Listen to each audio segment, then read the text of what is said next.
Good afternoon, everybody. I'm Kim Phillips coming to you today from the studio of DentonRadio.com, right on the street, on the square in Denton, Texas, where it is hopping today. I'm really having fun watching all the folks walking back and forth, many of them with badges on saying they're participating in some capacity in the Thin Line Film Festival.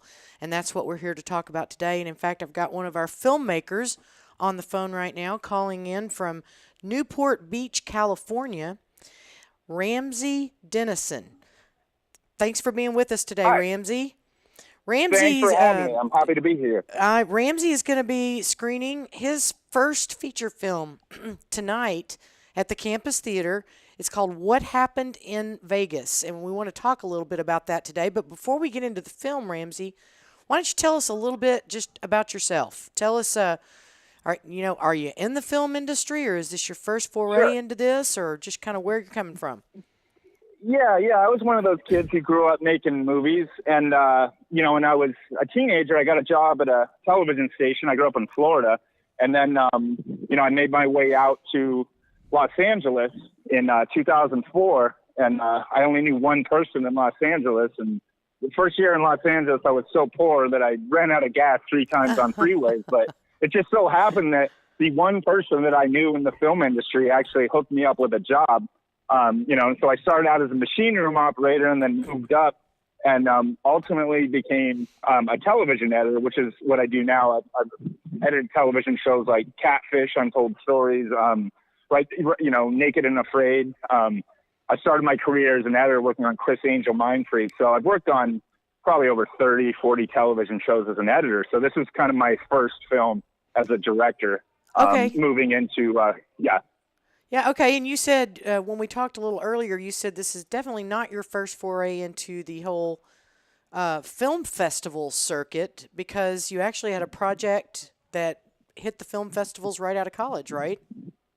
Yeah, back in 2007, I had a short film called Somewhere in the City that was fortunate enough to play at, I think over 40 film festivals, and we got 4 or 5 awards, so I was, had some fun traveling around with that movie, but this is definitely my first go around with a feature, but I'm definitely familiar with the festival circuit from just my time with the short film that I did out of college.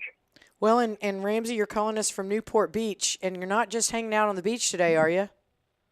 No, actually, it's funny. We're screening at the Newport Beach Film Festival right now, so my film is literally playing in the theater right now at the Newport Beach Film Festival, and I actually went outside to talk to you guys so we could do this interview. But it's and then what I'm doing is I'm hopping on a plane at 5:40 California time that lands at 10:30 in Dallas, and so that I can be there for our 11 p.m. screening tonight at the Thin Line Film Festival. So 2 festivals in one day. I don't know about our audience, but I have really come to appreciate the work that goes into the film festival, not just the creation of the film, but the whole festival aspect of it for you filmmakers. Absolutely.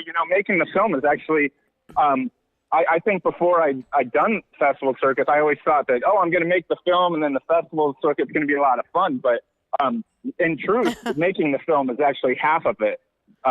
And that's what I think a lot of first-time filmmakers are probably surprised by, is the amount of work that is not the filmmaking, but the marketing and just getting people to look at it. Yeah. Well, tell us, without a spoiler alert going on. Boy, that was hard to get out. Tell us a little bit about the film. What Happened in Vegas is the incredible and odd true story of how, a couple of years ago, I went to Las Vegas, and I was with my friend, and I was walking out in the parking lot at night, and I happened to see 4 police officers, with this guy in custody, and they were verbally abusing the guy, and the guy was screaming. They were tugging on his handcuffs. It looked to me like they were cutting off his circulation. And it looked to me also that they were kind of reveling and kind of enjoying what they were doing. So I was with a friend of mine, and I actually called 911 to report police brutality. I didn't know who this guy was, who this was happening to, but I knew that it was wrong. And so I made a phone call to 911 to report it. And a couple minutes later, I ended up getting beaten up, or arrested by those same cops that I had reported. So that's the story that starts off what happened in Vegas. And then, and I was really shocked at how there was zero accountability for these police officers. I mean, they did this to me and they completely got away with it. And what I uncovered was that this is far more common in Las Vegas than I realized. That police in Las Vegas are just simply not held accountable. They get away with incredible injustices. And as I kind of like went in a rabbit hole, I was shocked at what I discovered. And that's the gist of what happened in Vegas. It's that's the story, yeah. Yeah. And what I found is that like everything else in Vegas, it comes down to money. And a lot of the people with the big money also own the media, and so they're able to kind of control, spin stories and make sure that Vegas's reputation as a safe tourist destination stays intact. But you'd be amazed at some of the things that happen in Vegas that you will never hear about. And it's not an accident that stuff stays out of the headlines. Well, when you have over 40 million visitors a year, bringing billions of dollars, I mean, stories about bad cops are bad for business. So was the incident itself what inspired you to make your first feature film? Yeah, because I was just shocked at how these officers completely got away with it, and there was zero accountability for them. They and I just couldn't believe that this could happen. That you could actually beat up, arrest, and throw somebody in jail just for making a phone call to report police brutality and just get away with it. But what I discovered is that Las Vegas police officers get away with a lot of things. So I guess there was a lot of research involved in your film, and you probably had to dig up quite a few people. I hate to use the word character because I'm talking about real people, but for your film purpose, to find people that would be willing to talk to you. Oh, yeah, and what I found is that the Las Vegas Metropolitan Police Department is a department that has a very, very, very bad reputation with a lot of people who've worked there before. Particularly, a lot of good officers have left the department because they don't agree with the corruption, and in some cases, they've reported things, and then a couple of months later, they find themselves accused of something, and they end up out of a job. So it's... and you see this with a lot of police forces.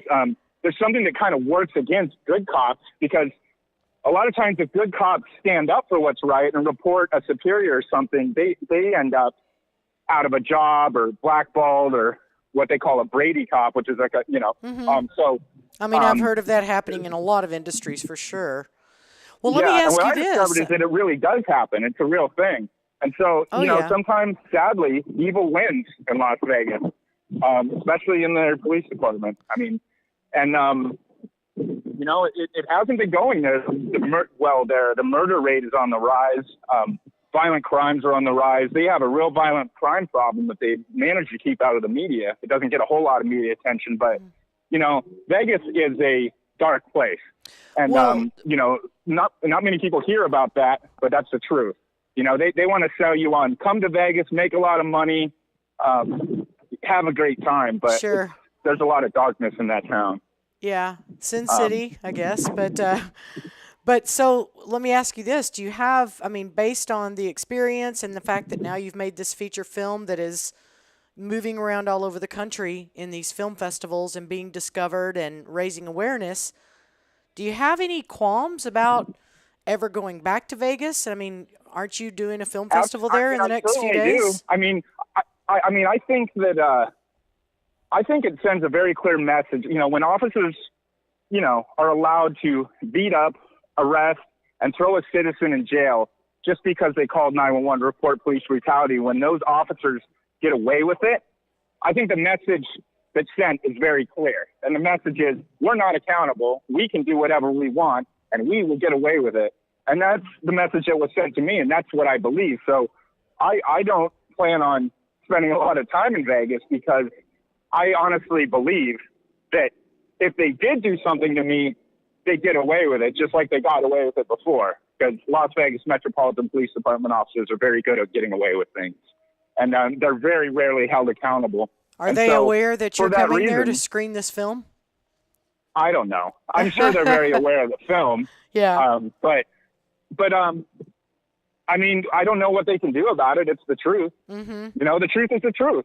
You might not like the truth. The Las Vegas, you know, they might not like the truth, but the truth is the truth. Right. And the truth is, this is a wildly corrupt, wildly out of control police department that deserves to be exposed and criticized. Well, and you're using your particular form of art not only to share the experience, but also to promote what you feel and believe about all of this. So I think that's the crux of it for us, is the fact that, you know, in this whole realm of documentary film making and of documentary film festivals, which we are the only all documentary film festival here in the state of Texas and throughout the Southwest.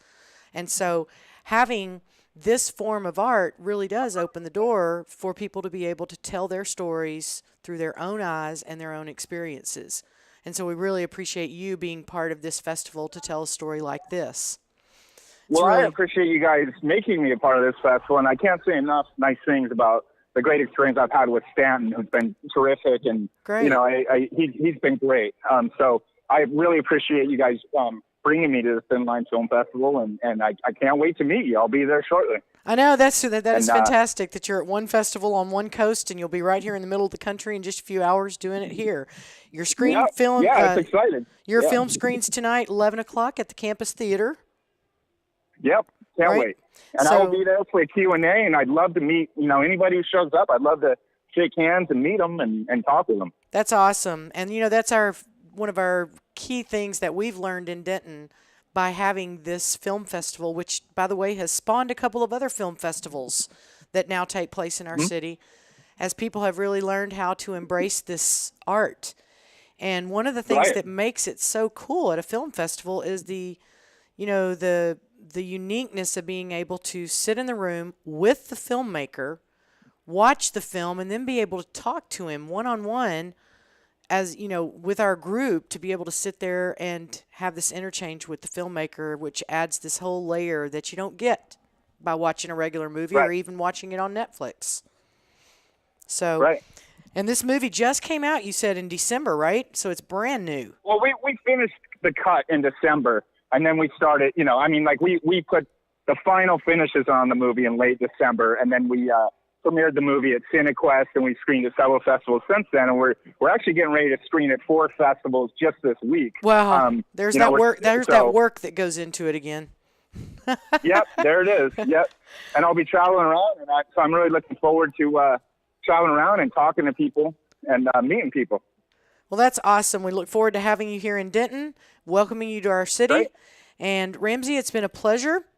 Everybody, Thank you. tonight, 11 p.m. at the Campus Theater, and also all day long tomorrow. The Thin Line goes on into tomorrow night with not just our films, but also the photography exhibits and music. So it's going to be fun, and Ramsey's going to be around all day tomorrow, as well as the rest of our filmmakers.